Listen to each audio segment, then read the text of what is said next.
Okay, morning guys. It's a glorious day. Thought I'd start off by doing a little Blood Bowl vlog. Reason why I thought I'd do these things is because due to the 2016 release, the new box set, there's been a fair few new players on the scene. Probably the same wherever you are around the world, and we're talking tournament Blood Bowl. Most of what I sort of go through will be based around that. That's how I play. I don't really play League Blood Bowl. I have played League Blood Bowl, but it wasn't really for me. But a lot of what we sort of go over, you can use in any kind of pickup game as well. Now, apologies if I'm a little bit flustered. I just come from the gym, early morning. It's a glorious day, like I said. It's a bit too glorious, actually. The sun is absolutely piercing through the windscreen on my way to work. And I apologise if I ramble, but this is like the first one. This is the first one that I'm going to do of this series, so I might get a little off topic, but I apologise for that.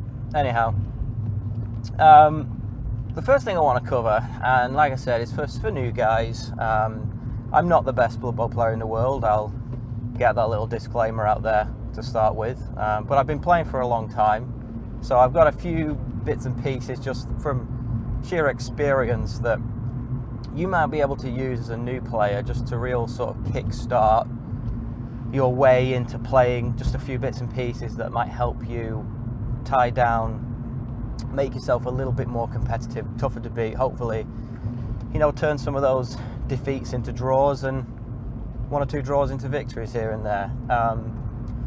So yeah, there's going to be more advanced things regarding positioning and skill selection, that kind of thing, that is going to come really only with playtime experience. I'm not going to be able to sort of divulge that here and there, but we'll go over some basic things. And the first thing I want to talk about, well, it's a lesson that I also had to relearn over a tournament on the weekend just gone, and it's reroll conservation. And reroll conservation, when I was sort of conceiving a few ideas for these logs, was one of the key things that you can really just embed into your skull right now that will help you, improve your game. So, what is it? Well, basically, it's deciding when and where to actually use your team rerolls. And the first thing we need to sort of cover is take enough rerolls to start with. I've seen a couple of guys now, new on the scene, or at least very inexperienced, that will bring to a tournament a roster with, well, maybe one reroll, maybe not even one reroll. They take the leader skill on the thrower, and that's their only reroll.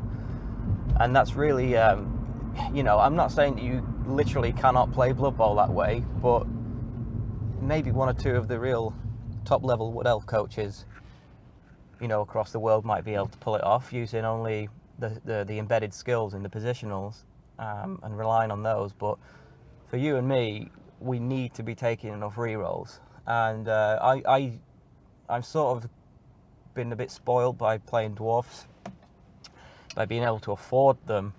But I like to take 3 rerolls and 2 an absolute minimum. And I think that if you're sat there and you're thinking about getting into tournaments, you've been putting some lists together, you've been crowbarring in some star players that I'm also going to cover on another log, and you're sacrificing rerolls, it really isn't the way to go, in my opinion. By all means, if you disagree, that's what the comments are there for.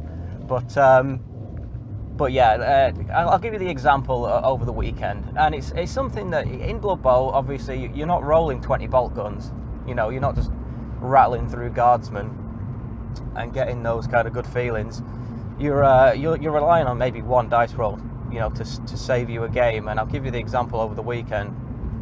I played Rubik's Khemri, and I was humans. Been playing my humans recently.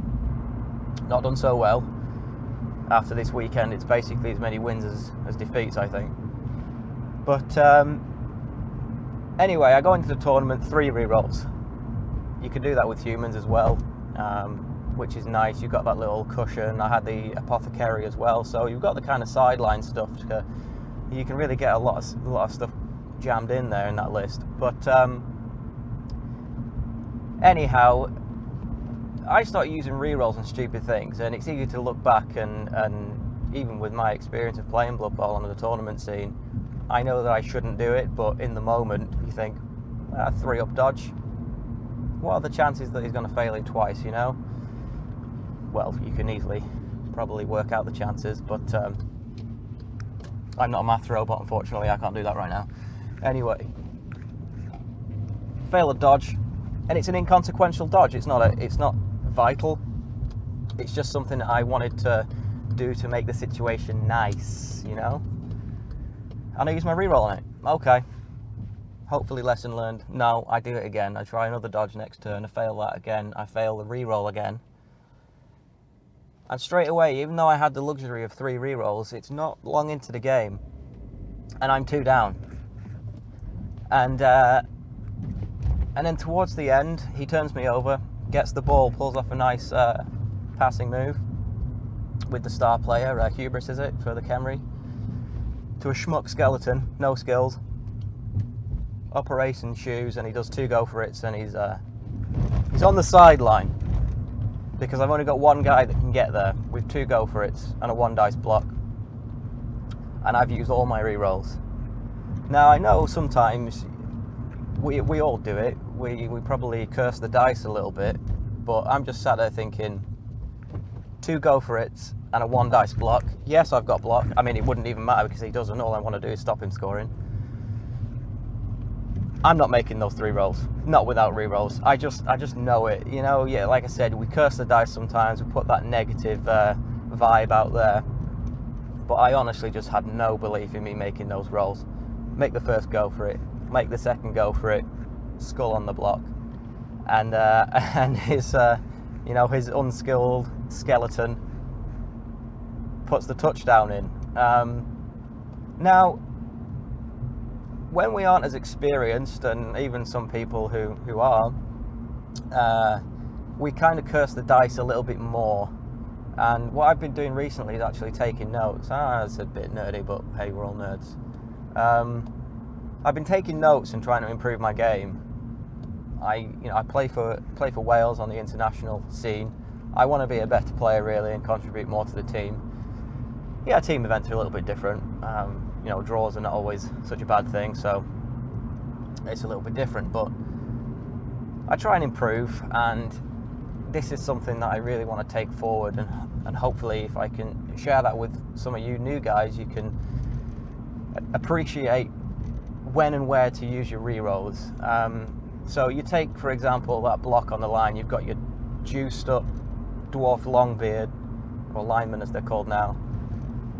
You put Mighty Blow on him, and you've got Pro Elves or something like that. Now I took, I remember one of my first, I think it was my first Euroball actually in Denmark with Wales. I took the dwarf list, and yeah, it wasn't a great list. I took 6 Mighty Blow Longbeards, and I came up against Pro Elves, and I did not make a scratch, not one casualty. And you will get games like that. You'll get games where you just, you can't roll more than 6 on the armor, but that was another topic for another time. I guess it's a bit relevant because we're talking about, blaming the dice.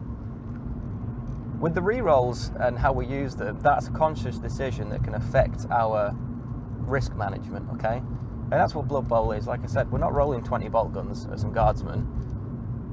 We're talking about that one block, that one blitz, or that pickup you need to do, or go for it on the line. I still maintain to this day, to myself at least, because I'm the only one to listen. I was a 2+ up away from winning the tournament once, and I didn't have the reroll. So I presume I used it on something idiotic in that game as well. I guess I haven't learned after all, but hopefully by rambling on to you guys, it'll help me, drill it into my own head. So you got your juiced up Longbeard on the line, you got Pro Elves, you roll a push and a skull, and you think, no, I want this lineman to go down. I really want to thin out this, this line of elves. I want to bash them, I want to get them off the pitch, I can win by attrition. You roll a push and a skull, you don't need to re-roll that, and the temptation is there, I know. let's talk about inconsequential things that you just don't have to re-roll. It's not a failed dice roll. You've pushed him. Your next roll could be a double skulls, and it's just not worth using the re-roll on. So the first thing to think about is what you would like to happen and what needs to happen. Think about that on the dice roll that you've just rolled. If you're thinking about using that re-roll, would you like it to happen, or does it need to happen? Does that guy need to go down because it opens up, your touchdown, or does he need to go down because otherwise your opponent's going to score? Obviously, in the example that I gave a moment ago regarding the Khemri and the schmuck skeleton that became the hero, he had to go down. He needed to go down, and I didn't have the re-roll available to me to make it happen. And that game ended 1-0, so that was the difference really between a loss and a draw. And in the grand scheme of things, it was a one-day tournament, so a draw would have probably put me out of the running anyway. But that's regardless. We what I think about NAF coaching points as well, which we'll get into in another video.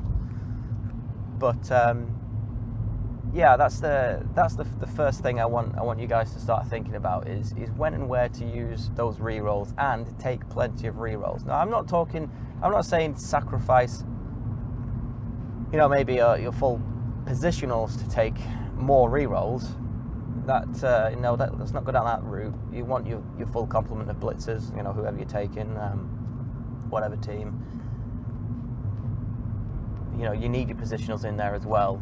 But take as many re-rolls as you can get in. Don't start crowbarring in star players and trying to take bribes and things like that cost a little bit more for non-goblin players. Really, really have a think about how and when you use those re-rolls, and you'll find that will actually help improve your game, and I'm hoping that it'll help you guys pick up a few more results here and there. Alright guys, well anyway, thanks for listening. I apologise for the almost certain amount of rambling that I've done. I'm going to listen back to this and it's probably horrific, but hopefully it's good enough to put up. And get rolling some dice, get playing some Blood Bowl, and we'll see you later.